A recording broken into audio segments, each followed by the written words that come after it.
There goes the store, and we're not in Kansas anymore. But Dorothy thought it odd of God to send a cyclone. I mean, doesn't he have an iPhone? Now, a witch was attired for Halloween, wired on methamphetamine at Abercrombie & Fitch with Charlie Sheen.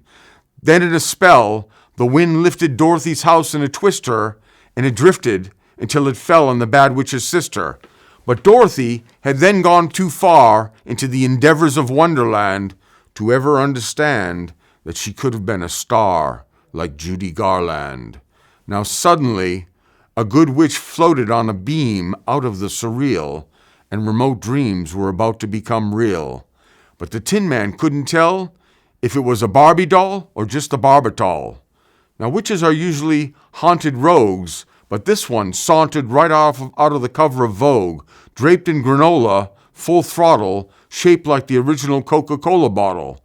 And the lion asked, "Why aren't you a supermodel?" But the good witch wasn't moved by Cupid then, and she didn't need to be approved by stupid men. She was like Holly Golightly, who saw melancholy brightly. And while Holly had been streaming, Katy Perry, her smile melted the ice creams at Ben & Jerry's. Holly's nerves were made of farmyard wheat, and she had more disarming curves than Lombard Street.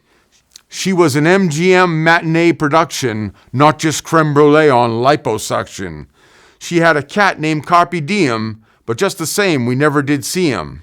Now, on an ironic yellow brick road, little fellows with a Masonic code said, "Copies of sheep in poppy fields deep become sublime sleep, but sometimes it's for keeps." They said, most of Oz was the dread of post-menopause, but the wizard did give Madonna the complete Kabbalah in the back seat of an Impala.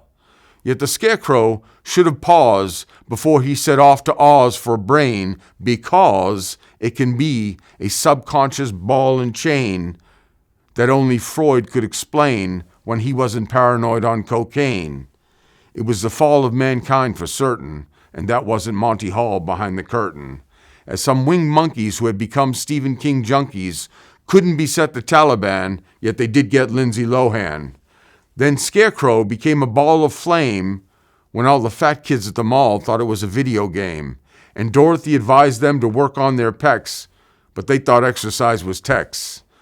Alas, the balloon's wing was tuned by a bass fiddle string, and by the sojourns of grace we once learned of a place where clover grows somewhere over rainbows.